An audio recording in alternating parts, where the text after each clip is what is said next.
Welcome to the How Aston Villa Won podcast, where we relive the glory years of Aston Villa.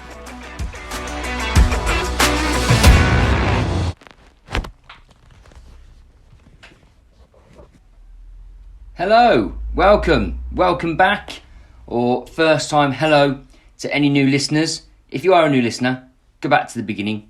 You're listening to Martin, and this is the How Aston Villa Won podcast, and we're talking about how we won the league. It's me, on my own again. That's okay, I love my own company. I grew up with lots of siblings, so actually it's quite nice to have a bit of a break. Not that I'm not normally talking lots, but at least now I've got an audience for it. So, as I record this, it's the week where the Commonwealth Games have been launched in Birmingham, and I actually went to the opening ceremony with the kids, with the family, and it was impressive. I know sometimes people can be a little bit pessimistic or can be negative about these sorts of things. They laid it on thick. It was very much a celebration of Birmingham, but why not? It's a big opportunity to sell the region, actually, and to bring in more tourism. So, yeah, you've got the actual event itself and people coming from all over the world to come to the event, the families, the press, all those things. Hotels are selling out. The prices are skyrocketing. I was speaking to one family who couldn't afford the hotel. They'd have to get back to Kidderminster on the last train. And if they missed it, they'd be getting a very expensive taxi ride. But it was still worth it more than the hotel room, which is absolutely nuts to me. But that being said, if you don't act like you're a big deal, why would anyone else bother and think that? And funnily enough, that brings us back to the Villa. We don't tend to talk too much about modern day Villa, but as I'm on my own, I thought I might take a minute as something of an introduction to talk about what's going on. So we know the stadium is getting increased and we're having the rebuild of the North Stand with that box park type building at the end. We are competing, we're getting players in our Champions League proven quality, and we're talking up about being the best of the rest. We're getting in there, getting our business done, and we're unbeaten in pre-season so far. We've got Stade Rennais still to go, and I know we've organised a fixture against Fulham and there's one more, I can't remember now. But we will be tested, and that's okay. And so it's good news we've come through it, in essence, is my point, I guess. Unbeaten, as of this point. We might be, but I think we're definitely getting a sense of the team. New captain, in McGinn. I think he's a good call. I think he genuinely is that all-action player that will be up and down the pitch, who's going to demonstrate by example, and also be able to speak to everybody because he is everywhere. That does make a shift from Mings, and I think Gerrard's words were quite telling.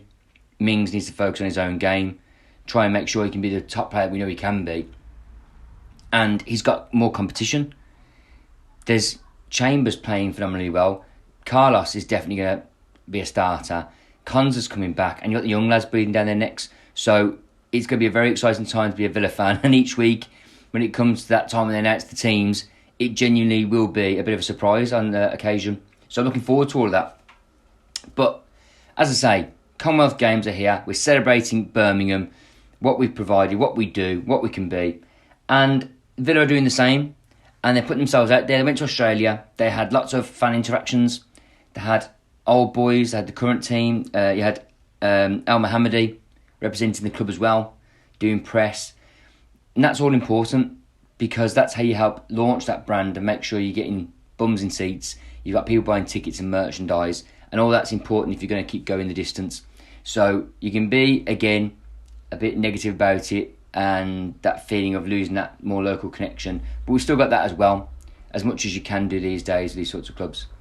But it's a very different time in 1980. So let's go back there and let's pick up where we left off in terms of our fixtures. So, the fourth game in the league was against Coventry City. We played at home with an attendance of 20,050 people. We played on Saturday the 30th of August. And at this point, we're unbeaten, like a lot of those teams that are around us at the top of the league.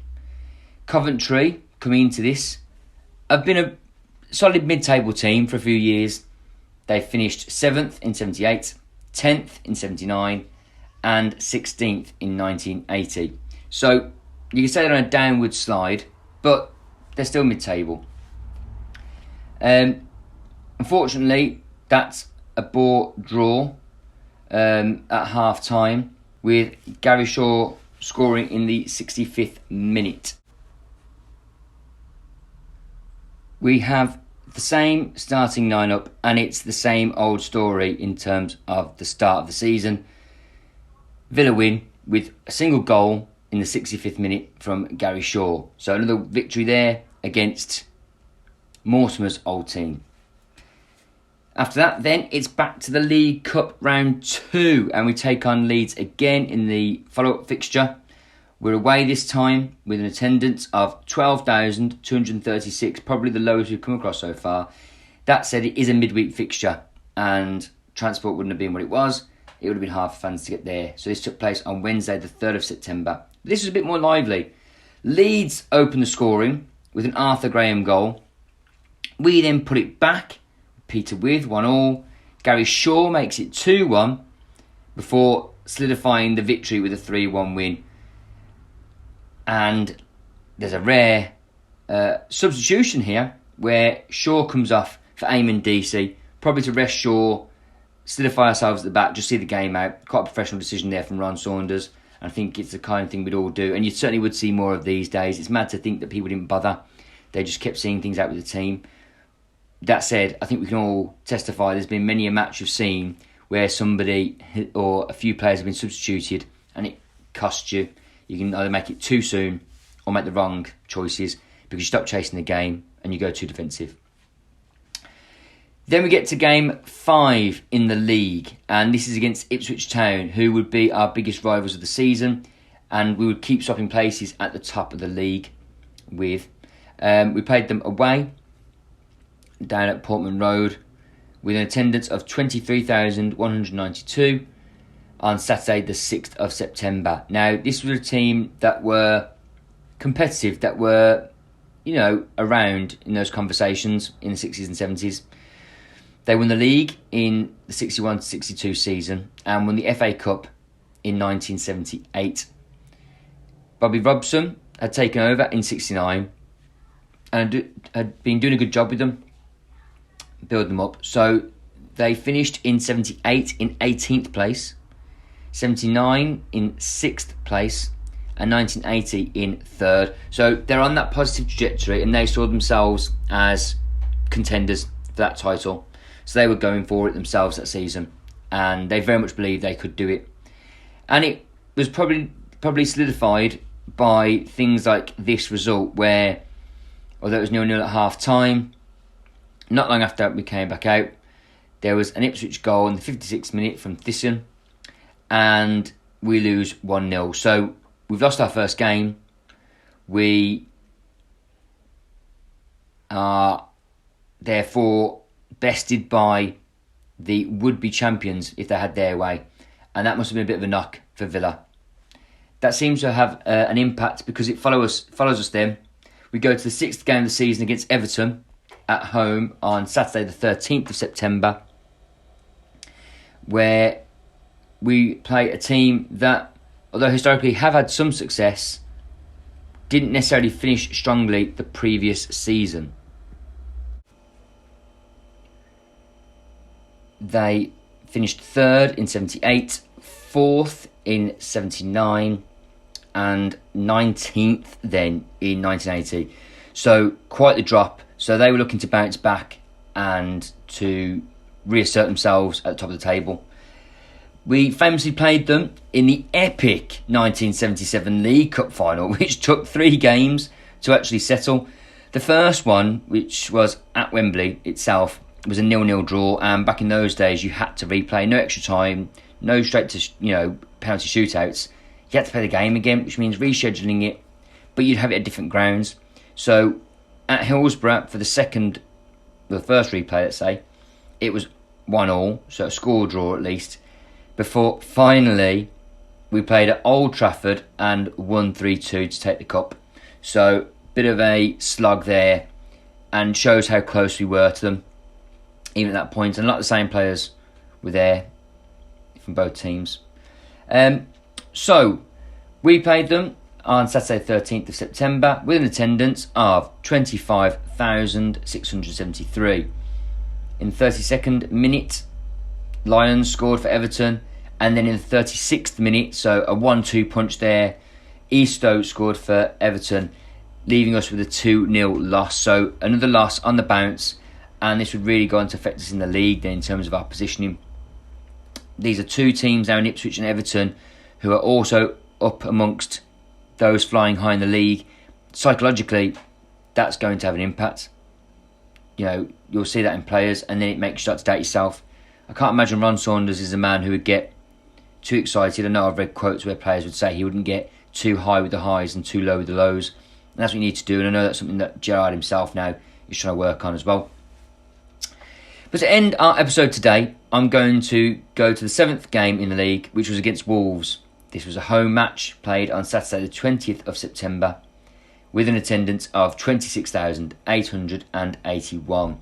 Again, Wolves had some recent glory. They actually won the 1980 League Cup thanks to an Andy Gray goal against Nottingham Forest, who had been the cup holders previously to that. So he's there, still banging in the goals. Bit of a loss that for Villa, but clearly Saunders thought that was for the best and didn't do us any harm in some ways, did it? Wolves had finished 15th in 78, 18th in 79, but 6th in 1980. So they'd started to get themselves sorted then that previous season with a cup win, with a strong league finish, and would have seen themselves as rivals to ourselves. It's the kind of thing that Antor Raff might say it's typical Villa, but in the 4th minute we went a goal down, and it was an own goal. No, we didn't. We went 1-0 up thanks to an own goal from Emlyn Hughes. So again, we'll take that. 69th minute, Wolves pull one back from Mel Eves, and it's leaving it late this time. The 84th minute, David Geddes, who started instead of Gary Shaw, put away one to make it 2-1 and to get Villa back to winning ways. So a hard-fought game by the looks of it. Villa didn't let their heads drop. They kept fighting to the end and got the result they needed to get themselves back into winning ways and back fighting in the league. So we'll take that against Wolves. Take that any day of the week. Right, so that's us up to date now on after game 7.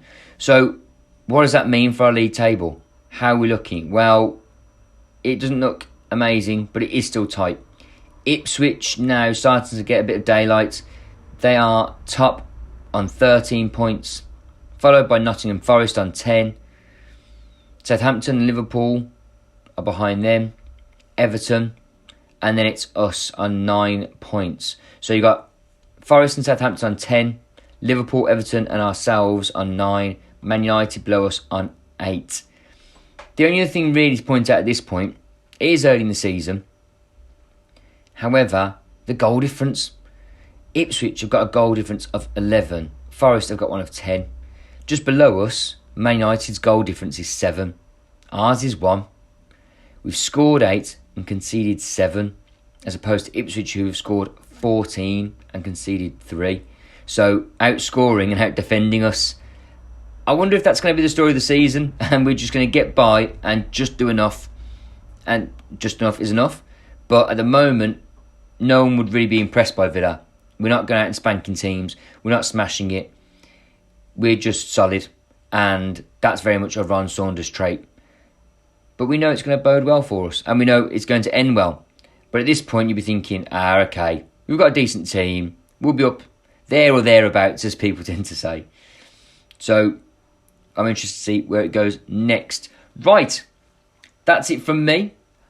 Hopefully next time I'll be with some company. If not, I'll pick it up myself and we'll talk more about what's coming next. Please, if you haven't already, I know it's always on the intros and the outros, but do follow us, do retweet us, do repost us, tell others about us, get us listening, engage, get in contact, and let's see if we can get people listening and excited about this as we get to the more exciting parts of the season. Okay, I've been Martin. Thank you very much for listening. You have been listening to the How Aston Villa Won podcast. Remember to subscribe and follow us on Twitter and Instagram.